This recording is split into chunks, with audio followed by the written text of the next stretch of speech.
done activities demonstrating what friction is, like how when you rub your hands together, that friction produces heat.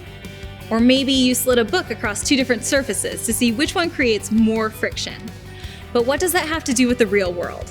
Of course, we experience friction every day. It allows us to walk and drive and ride a bike. But can friction be overcome to enable new, cutting-edge technologies? It can. Tim Lambert, lead electromagnetic design engineer for Virgin Hyperloop, uses his understanding of forces like friction to build the ultra-fast Hyperloop.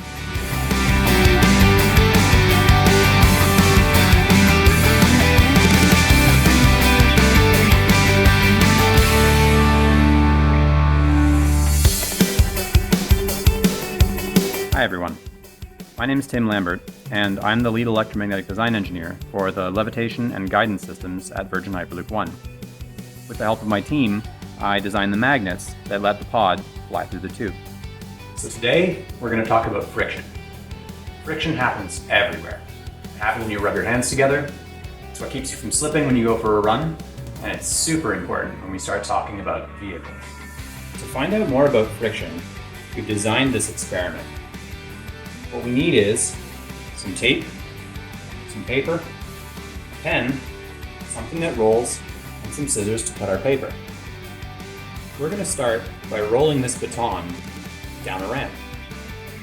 I've marked off the ramp with a piece of paper so we can see where we started, and we'll watch where we end up. So this is test number 1. Got a little marker on the paper, and here's my tube. If we get this just right, the baton will make it up the other side of this ramp. And away it goes.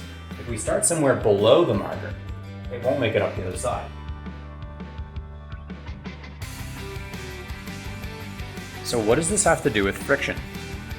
Well, this material is grippy and soft, and the baton is hard and smooth. So there's a lot of contact between these two materials when they come together. That means there's also a lot of potential for friction. So now I've put this board on the ramp. This board is also hard and smooth, and that means that the friction between it and this baton will be a lot lower. Let's go ahead and see what happens. I'm going to try placing the baton at exactly the same spot where the marker was, just so we can compare to the first run that we did.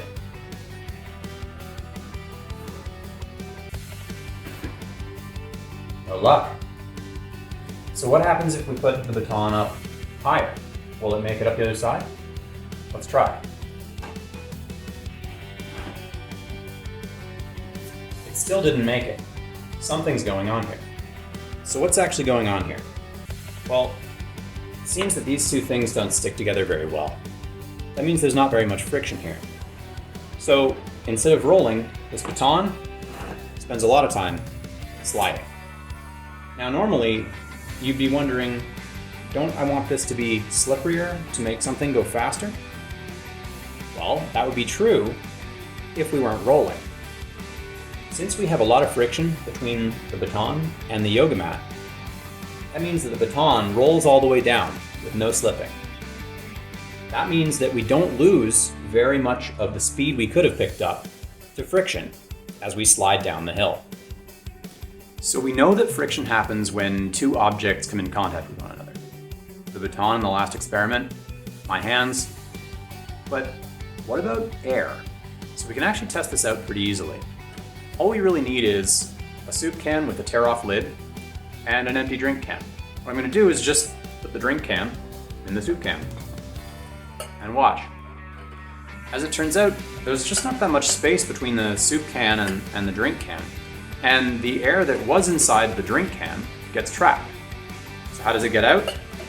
This little tiny gap between the two cans. Now, that means that the air has to get past a lot of drink can to get out. And there's a lot of friction going on there. So the can drops very slowly. And it works the other way around too. So let's bring this back to the Hyperloop. We don't have any wheels, and we took the air out of the tube. So there really isn't much friction to worry about here. A Hyperloop pod that starts moving will keep moving for a really long time. And that will make Hyperloop one of the fastest, most sustainable transportation systems the world has ever seen.